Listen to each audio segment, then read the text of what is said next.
Good morning সবাইকে, আসসালামু আলাইকুম। নতুন আরও একটি দিনে নতুন আরও একটি ব্লগ নিয়ে সবার মাঝে হাজির হয়ে গেলাম। কেমন আছেন সবাই? আশা করছি অনেক ভালো আছেন। আলহামদুলিল্লাহ, আমরাও অনেক ভালো আছি। আজকের ব্লগটা সকাল থেকেই শুরু করে দিলাম। আজকে আমার ছেলের স্কুলে পরীক্ষা চলছে, আর সেখানে ছেলেকে দিয়ে বাবিরা মিলে নাস্তা খেতে এসেছি। আর সেই মুহূর্তের কিছু অংশ আপনাদের মাঝে শেয়ার করছি। আমরা এখন নাস্তা খাচ্ছি আর গল্প করছি, কারণ মেয়ে মানুষের গল্পের কোনো শেষ নেই। যেখানেই 2-3টা মেয়ে মানুষ, সেখানেই কিন্তু গল্প আর গল্প। তো নাস্তা খাচ্ছি আর সবাই এক এক কথায় ব্যস্ত। আর সেদিকে বাবুকে আপনাদের ভাইয়ের কাছে রেখে এসেছি, আমার জাদুমণিকে। নাফিরও পরীক্ষা চলছে, তো আমি যাব, তারপরে নাফিও পরীক্ষা দিতে যাবে। আমি যাওয়ার পরে আপনাদের ভাইয়ার দোকানে যাবে। বেশ অনেক দিন পরেই কিন্তু সবাই আবার একসাথে নাস্তা খেতে আসলাম। সবাই বলতে কিন্তু সবাই আমাদের মাঝে নেই।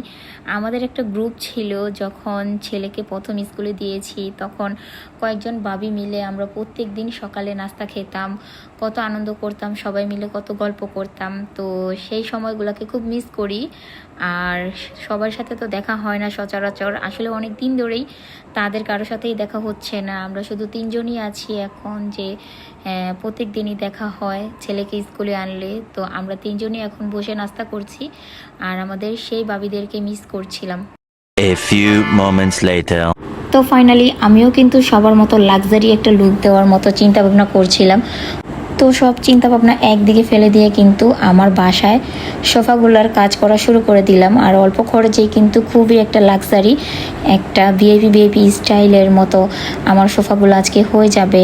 তো সব কিন্তু ভিডিওর শেষে দেখতে পাবেন যে আমার সোফার লুকগুলো কেমন আসলো। তো এই যে তারা কিন্তু কাজ করছে, সকাল থেকেই কাজ করা শুরু করছে, আর আজকেই কিন্তু কাজ শেষ হয়ে যাবে।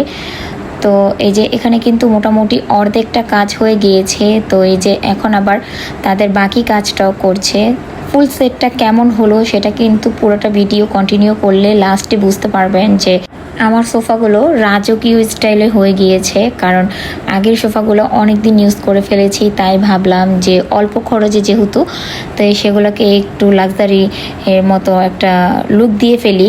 কারণ সবাইকেই দেখছি অনলাইনে, টিকটকে, ফেসবুকে, মানে এগুলো দিয়েই ভরে গিয়েছিল। তো আমি একটু লেট করে ফেললাম করতে, সোফার কাজগুলো করাতে। তো এদিকে কিন্তু তাদেরকে একটু নাস্তা দিয়ে দিলাম। আর সেই সাথে কিন্তু একটু একটু ভয় ভয় লাগছে, কারণ কাজটা যখন শেষ হয়ে যাবে তখন তো আমার মাথায় পড়বে বাড়ি, কারণ অনেক কাজ করতে হবে। ঘর কিন্তু অনেক অগোছানো, নোংরা হয়ে গিয়েছে। তো ঘর পরিষ্কার করতে কতটা কষ্টের বিষয় সেটা আমরা সবাই জানি। আর একটা কষ্টের বিষয় হচ্ছে, আমার কাজের আন্টি আজকেই চলে গিয়েছে, সে আর আসবে না আমাদের বাড়িতে, কারণ সে অন্যদিকে সেটেল হচ্ছে, তাই আমার বাসার কাজ ছেড়ে দিয়েছে। তো এই প্যারাটা আমার আর নিতে ইচ্ছে করে না।